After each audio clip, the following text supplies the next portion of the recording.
Саламатсыздарбы, урматтуу телекөрүүчүлөр, кутман таңыңыздар менен. Бүгүнкү пайдалуу кеңештерибиз сепкилдерден кандай арылуу жолдорун айтып беребиз.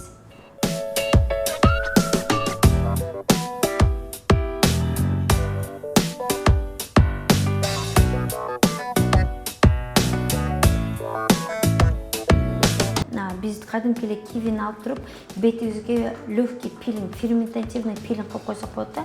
Чоркадан өткөзөбүз. Анан могу ичиндеги дайнектери менен кошо эле, эгер сиздин бетиңиз калың болсо, 3-4 мүнөттө массаж кылып койсоңуз болот. Эгер сиздин бетиңиз жука, кызылдары бар болсо, анда массаж кылбай эле, маска түрүндө эле бир 10 мүнөт ага калтырып коебуз да.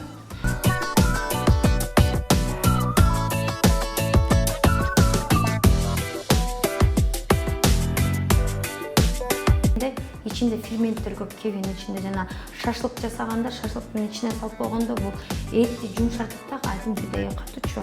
Массаждын движение менен бетиңиз калың болсо, мурдуңардын үстүн чекеңер. Эгер сиздин бетиңиз майлуу болсо, майлуулукту да бул азайтат да. Ошондуктан чекеңизге, мурдуңардын үстүнө көбүрөөккө чейин деле кармап койсоңуз болот.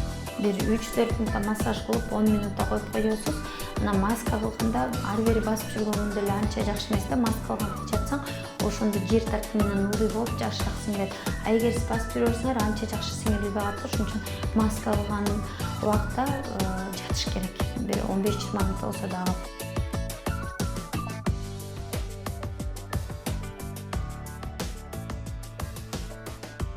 Жазгы, жайкы мезгилде биздин бетибизде күндөн коргоочу кремдер дайыма болуш керек. Муну эртең менен эрте эшикке чыгаарда колдонушуңуз керек.